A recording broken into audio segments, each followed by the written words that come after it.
Tonight I'm reading the second chapter of Dark Water Rising by Marian Hale. We turned south onto 35th Street, and our wheels crunched along a sun-dazzled oyster shell road. A breeze swept in from the Gulf, and I had to grab my hat to keep it from blowing away. Uncle Nate reined Archer in front of a two-story Victorian, and Ezra pulled Deuce and the dray up beside the raised brick basement. "You can rest here tonight," Uncle Nate said, "and tackle the unpacking at the rental in the morning."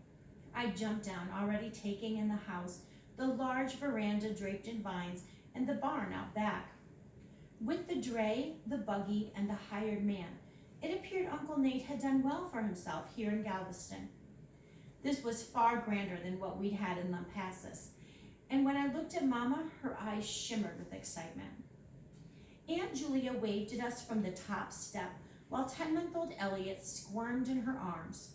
His older brothers, Andy and Will, dropped to the ground from a tall ash tree in the front yard and headed straight for the buggy. The four boys were stair-stepped in age. Matt and Lucas, 12 and 10, Andy and Will, 11 and 9. From behind, they looked pretty much the same, like cookies cut from the same dough, but face on, it was another story. We'd all inherited the braid and dark hair, but Andy and Will had gotten a double dose of Aunt Julia's freckles, making my two younger cousins look a bit like speckled hens. I grinned at the thought. I didn't know the boys all that well, but if they were anything at all like Matt and Lucas, they wouldn't cotton well to hearing themselves compared to chickens. After a round of quick hellos, there arose such a ruckus from the four boys, I couldn't tell who was saying what, but I guess Matt and Lucas understood enough. They ran off to the rope ladder dangling from a large limb and scrambled up to Andy and Will's tree fort. I was relieved to see them go. I'd had enough kicking, elbowing, and cutting shines for one day. In fact, I didn't care if they wanted to stay up there till school started. "I want to play too, Mama," Kate whined, pointing to the tree. Laughing, Papa jumped from the carriage and swung her to the ground. "You don't want to play with a bunch of wild boys, do you, little Kate?" She gave him a wide-eyed, solemn nod, and Papa just grinned and shook his head. "Where's Ben?" I asked. "Delivering groceries for Ungers," Uncle Nate said, "trying to make some money before college starts." "Dang," I whispered, then glanced quick at Mama to make sure I hadn't been heard. You couldn't utter a word around her that even sounded like swearing, not if you wanted to keep your ears attached to your head. "So he's going to go to medical school?" I asked. Uncle Nate nodded. "Real soon." I caught myself wondering if medicine was what Ben really wanted, or he'd been railroaded into it like me. I didn't wonder long, though.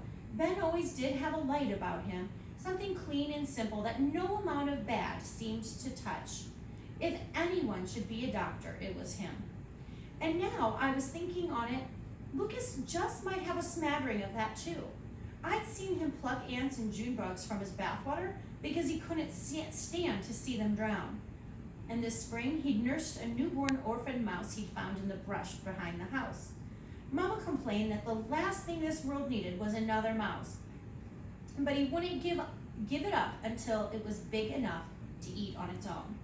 "Come on and rest in the shade," Aunt Julia called down to us. "I've made lemonade. You must be exhausted after that hot trip." We left the boys in their tree fort, climbed the steps, and collapsed into wicker chairs lining the shady veranda. A salty breeze ruffled the red geraniums flanking the door and loosened wisps of hair from Mama's pins. She looked relieved, though the air felt almost too warm for breathing. "It's been such a hot August," Aunt Julia told us, turning her face to the wind. "And oh, what rain! Overflows were 2 feet deep in the streets." "Aw, you know the kids loved it, Julia," Uncle Nate said. "They put on their bathing suits and paddled around in wash tubs for hours." Even so, I'm thankful the month is almost over. Maybe September will bring us a blue norther. Then we'll have to listen to everyone moan because it's too cold to go swimming. Aunt Julia made a face at him, and Mama laughed. "But Nate says this weather is the best ever for surf bathing, and that the Gulf is brimming full and warm as bathwater. Aunt Julia nodded. That it is, Eliza, and you and Thomas can see for yourselves soon. After supper, if you're up for it, Uncle Nate said. I was more than ready, but it wouldn't be near as much fun if Ben didn't get home in time to go with us. Ben was a little older than me, and we'd always gotten on well. In his letters, he'd mentioned catching redfish and trout in the shallows of Galveston Bay and at a place called East End Flats. It was the one thing I'd been looking forward to, that and swimming in the Gulf. And public schools wouldn't be open here till October, and I had every intention of making the most of my free time. While Mama and Kate played with Elliot, Aunt Julia fetched her pitcher of cold lemonade from the icebox and passed glasses all around. I took mine to the end of the veranda before I could get stuck with Kate again and leaned against the railing. Seagulls, wings outstretched, rode the wind just yards in front of me, and farther out, spoonbills shot across the sky like pink arrows. They appeared to be headed west, to a marshy blue glimmer Uncle Nate had called Woolham's Lake, not far from the new Denver Reservoir, where we'd been renting.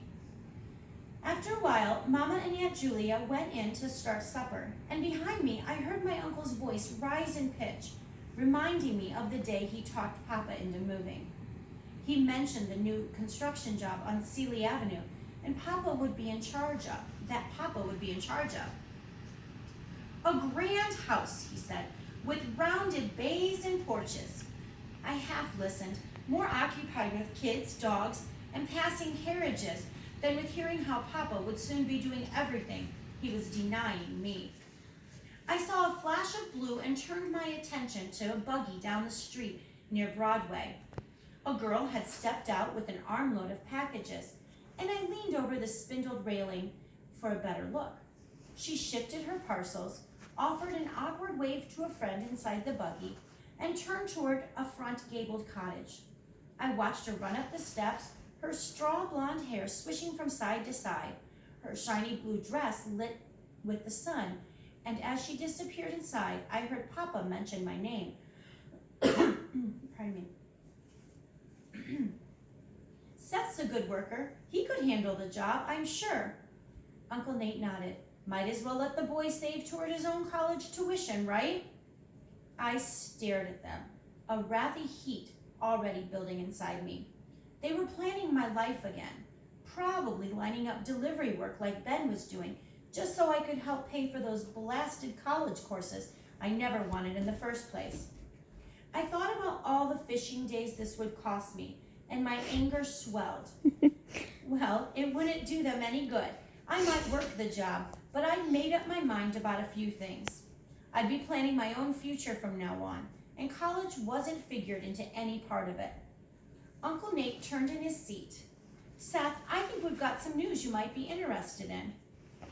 I glanced at Papa, but as usual, his eyes didn't tell me a thing. Come on, Herky.